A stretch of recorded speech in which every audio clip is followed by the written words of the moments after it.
Welcome back. You're with the Property Show. There have been enough stories about how the real estate industry has fallen short of fulfilling its responsibilities, how it has failed to deliver on various fronts. But today we are going to feature a wonderful case of how the real estate sector is actually giving back to the community that in the truest sense builds their business brick by brick. Take a look at how a unique initiative called Kushal in Pune is turning ordinary laborers into skilled contractors.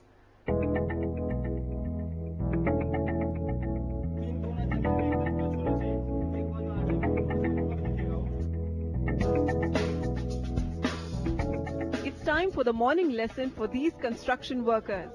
At Pune's Kushal training program, these construction workers get to learn while they earn.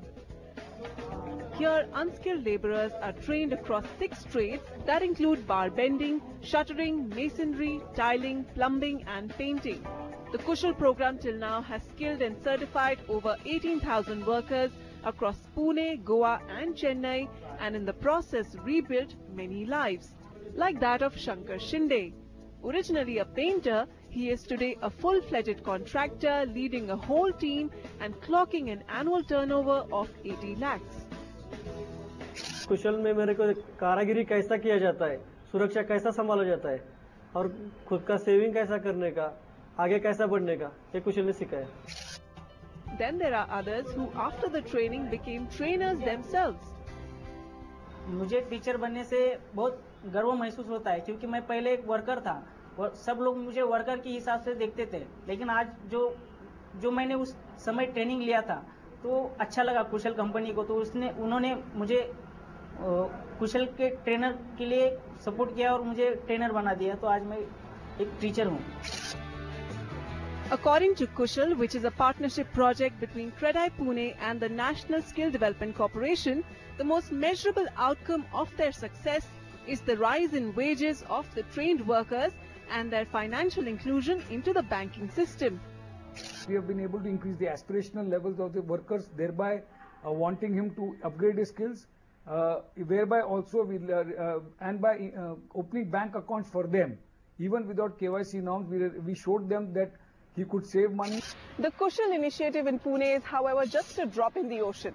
The building, construction and real estate sector is going to employ about 66 million workers by the year 2022, according to the National Skill Development Corporation. But most of these workers are going to come in unskilled and untrained to keep pace with the evolving construction technologies in India. India is today dreaming smart cities, housing for all and toilets for all. But most will remain just plans on paper unless we start paying attention to skill development in the construction sector. We require a large number of masons, plumbers, carpenters, electricians at dispersed locations. So the people with those requisite skills are in short supply. In addition, the people who can supervise those people to do that are further in short supply, and the entire management of the ecosystem is lacking. Developers claim today they function at just 55% of their efficiency levels because of the unreliable supply of labor and contractors.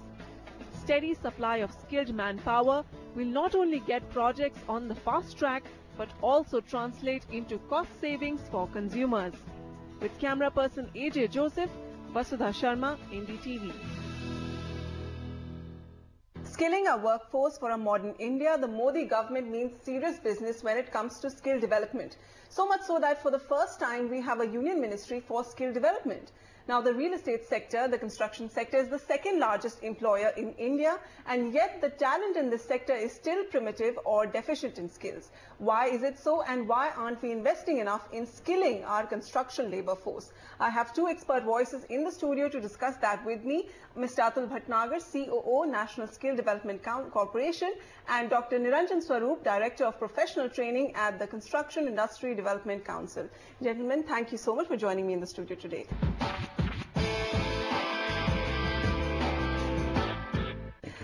Mr. Bhatnagar, starting with you, you're representing NSDC here, and we saw such a wonderful example of a successful public-private partnership. Can't we replicate this on a pan-India basis? What will it take to do that? Well, we already have a pan-India presence with our training partners, which is NSDC. And we can definitely look at more such participation of the private sector, especially with the CSR coming in. So there will be, and we do expect in the very near future, that with the CSR money coming into projects of construction where there is a very big skill gap, where there is a need for housing, the need for toilets, the need for infrastructure being made up, we would expect that the private sector will partner with the public and with Mr. Modi making these national missions on Swachh Bharat or industrial corridors or this new population that's coming in for them housing, etc. So we do expect a lot of PPP to happen. Okay. Dr. Swaroop, you're representing the Construction Industry Development Council. Tell us, as in India, the pace of urban development has only accelerated over the past few decades. But the only subjects that we discuss when it comes to housing and urban development is land, funding. We talk about faster approvals. Nobody talks about actually skilling the men and women who build our roads, who build our homes. Why has it been overlooked for so long? It has not been overlooked. We have been thinking that we would have people who would supply, we'll just get people in the market and come over. Yeah. If you look at the picture, today we require close to about, or rather we employ, close to about 4 crore workers in construction industry. 5% of them every year retire. But retaining them is the problem, and finding skilled talent is the problem. Precisely. Yeah. The issue is that the perspective is changing. If you look at the worker which is coming in, earlier they were coming in from hinterlands. Yeah. Now their choices have changed. They don't want to come to construction industry. What we are getting is people who are urban youth, which have to be encouraged to come into construction industry. So obviously the educational levels change, the requirement change, and naturally the technology is also growing. Few years ago we were having conventional construction. Just requirement was to construct. Today we have cost-efficient construction. Basically, the need is productivity, quality, and also to bring in the skilled talent, you have to make it lucrative and attractive for them. Precisely. So for that, you need funding. And would you say that's the biggest challenge when it comes to skilling the labor force of the construction sector? Yes, it is. We are dealing with a population which is working on a daily wage. So even one day of skilling at a place outside their work means a loss of wage. So there is the requirement for a support system which can help this daily wage worker get a certificate, get those skills which are in a standardized form so that he or she can call himself or herself a skilled mason, carpenter, plumber, whatever it is. Right. In your field of expertise, what have you seen is the big challenge on ground with developers of infrastructure or housing? What exactly do they complain about when it comes to finding talent and finding labor? We are not creating those people at all. What we are getting is simple masons or simple rudimentary workers, and that they too have over the period of time are becoming like tigers, vanishing from the market. What we are getting is completely unskilled people, untrained people who are coming and producing very, very bad product. Bottom line is the houses. Let's say we are talking about the housing or the real estate sector right now. The quality of building, if it is bad, everything goes down. So that is the reason. Okay. So are we being too over-ambitious by talking about smart cities, housing for all? By 2022, that's just about 7-8 years away. Are we prepared enough for this huge vision? We need a teamwork. We need him, right. Organizations like us, to work together to meet that goal. And Mr. Bhatnagar, tell me, you've conducted a fresh study on the human resource and skill requirements in the building and construction sector. What have you found out? This time you're mapping skill gaps till the year 2022. That's also the target year for housing for all. Yes. What are the standout highlights of this report? Okay, if we break up the construction industry into two parts, one is the building construction real estate, the other is the infrastructure. By right now, we have around 45 million people employed. That's the current employment base. We see it go up to 75 million by 2022, of which building construction real estate will be nearly 52 million. And, 66 million will be the building construction real estate. And this is growing up neatly at the rate of 68.5% in the next 10 years, let's say. Now, the question is, how do we empower this new population that's coming in with the standardized skill set so that where the work is, that's where the skills be? Right now, the problem in India is there are jobs without skills and there are skills without jobs. So this construction industry that is suffering from, as we rightly said, look, we don't have people who have the skills, but what are the skills required in a mason? For the first time, NSDC, through its training partners and through the Sector Skill Council, has defined that. And once you know what the job role of a mason is and what are the competencies required, then the people who are going to hire those masons, whether it's a contractor or it's a person in an individual capacity, the output will be productive, it will be measurable, and you can then get projects done in time. The other thing that India is suffering from is projects overrunning and therefore the cost becoming more, and that's a wastage. Nearly, I'm told $80 billion are spent because of cost overruns, and by 2017, we'd be able to save that amount of money if we do this skilling and we get this right. And would you say the way forward is for the public and the private to work together in tandem? Is that the only best possible solution like we saw in the Kushal case? Exactly, because here it is, we are trying to promote learn a skill, learn more, earn more.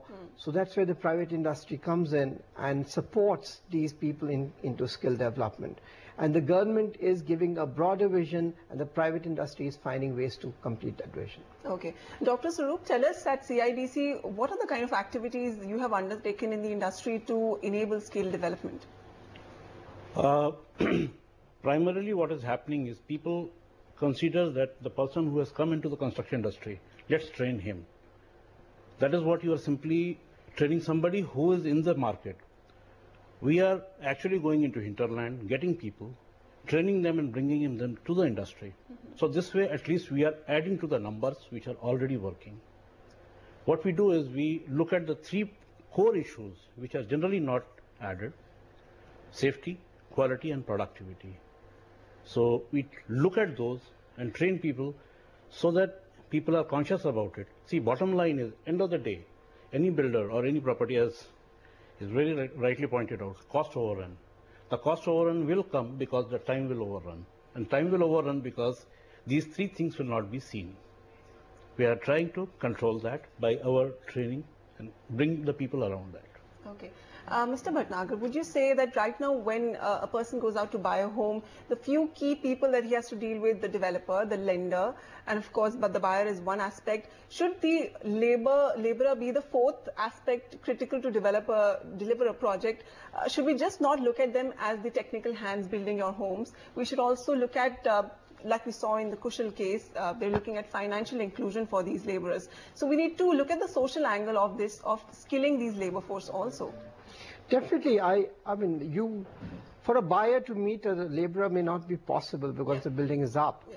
But definitely, but you look at all four angles, giving them equal importance is what I mean. Absolutely, absolutely. In fact, the buyer should now start posing questions to the builder, the contractor, as to what kind of certified workforce was employed to do that building. And the more the certified workforce is there, the better the building would be. Every building is brick by brick. So same brick, if the laborers and the workforce is skilled, obviously the output would be much better than otherwise.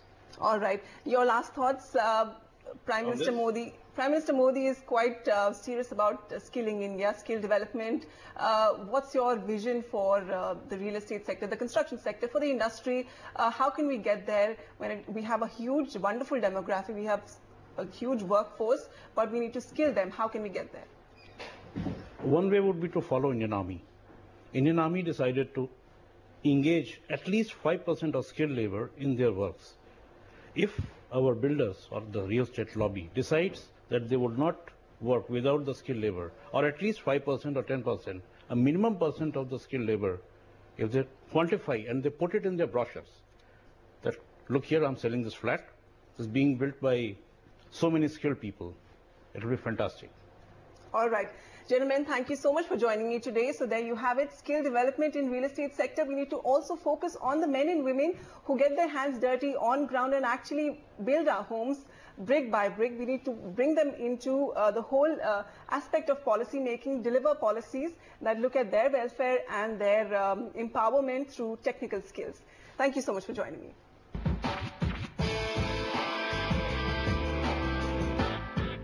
Okay, now moving on, a quick reminder to all our viewers from the industry. We are inviting nominations for the NDTV Property Awards 2014, which will be presented by Parryware and powered by Johnson Tiles. You need to log on to ndtv.com/propertyawards or write to us at propertyawards@ndtv.com to learn more about the nominations procedure and the categories in which you can nominate your project. It's time for a quick breather on the show. Market Focus coming up next are affordable housing options in Bhiwadi.